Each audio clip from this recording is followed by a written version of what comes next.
Good evening. I am beyond grateful, yet humble, to be standing here in front of you today to share, recapture, and paint my story as I re-explore the creation of my masterpiece as a former little sister of the Big Sister Association. Growing up in the projects of Boston, my mother was a single parent, learning how to navigate her way to the American dream. My mother struggled to maintain, like many single urban parents. What was important to her was food, shelter, and survival.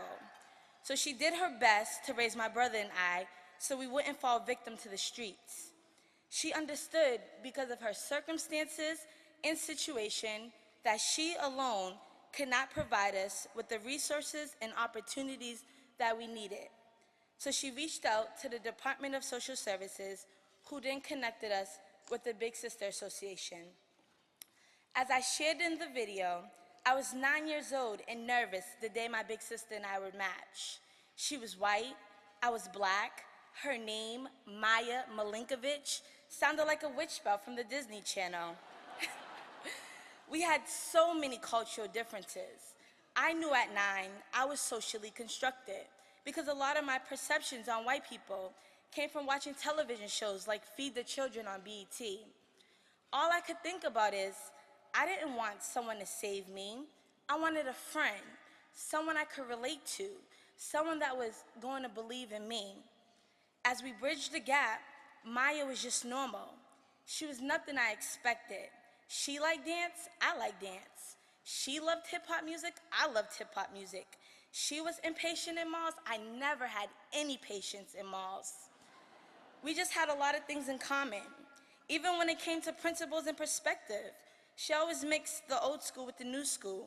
She was never the type of person to say, I'm older, so I know better. It was all about positive youth development and finding a common ground. From Maya is where I embrace the concept of Ubuntu. I am because you are. Humanity, human interconnectedness. It was from her that I learned to not judge people by their skin complexion, but more by their principles, character, and dignity. It's really hard when you grow up in a society where everything is so black and white. You get all these different mixed messages about people, so automatically you become programmed to judge.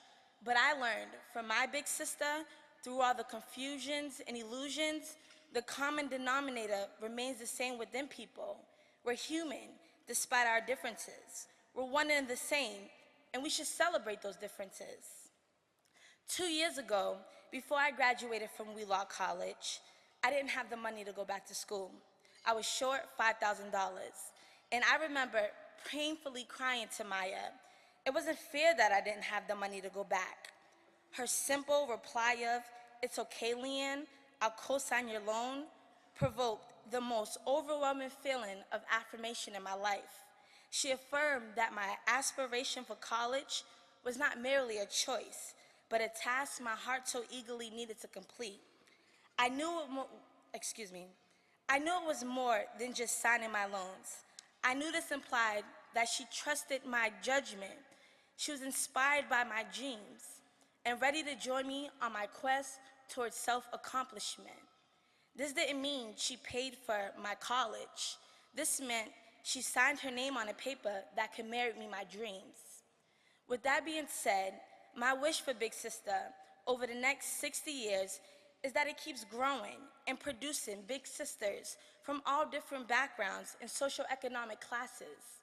Diversity within race as well as within ideas is important in the world we live in. Just being culturally competent, relatable, and interpersonal touches people from the heart. It's human interaction at its purest. I mean, I'm glad I and we have Big Sister and it provides the services that it does, because I know without having my big sister in my life, as cliche as it may sound, I wouldn't have the mindset or perspective on the world that I have now. So I challenge Boston, as well as everyone in the room, to think collaboratively. Envision the best possible Boston community, and world. Let me give you an alternative way to think about it. In school, I learned about Bronfors-Brenner's ecological model. In short, it speaks to the ideology that every institution on a micro to macro level is connected. And for a society that's thriving, everybody has to be involved. But most importantly, everybody has to be on the same page. Not just communities and local organizations, but governments too. And I feel like when everybody is listening to the mission, negotiating, or has some type of common interest, it serves the betterment of society, and young kids are able to strive. And when we're not, we fail. Our system fails, and we fail our communities and kids. According to Wednesday's Boston Globe article, poverty worsens in Hub. Study says 85% of families in Dorchester, Mattapan, and Roxbury are headed by a single parent, mainly mothers, and at least 20% of the adults have no high school diploma.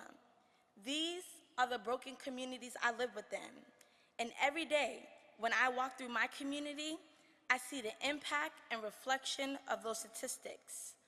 I see young girls without fathers and mothers. I see young girls pregnant and not enrolled into high school or on a pathway to a preferred future into college. I see young girls without that positive role model or big sister.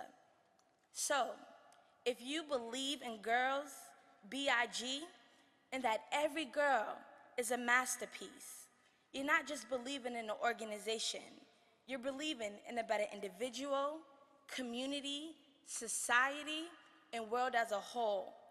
Because Big Sister is not just about the neighborhood girl from around the way. It's about every young girl all over the world. Thank you.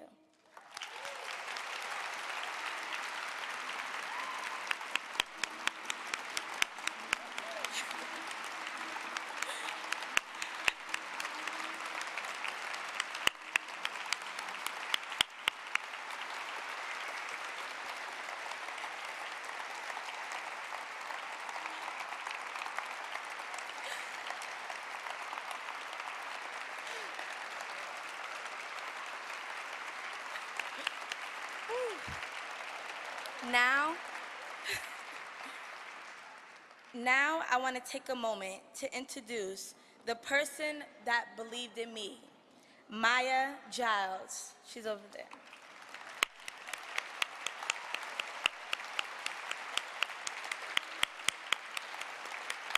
Thank you.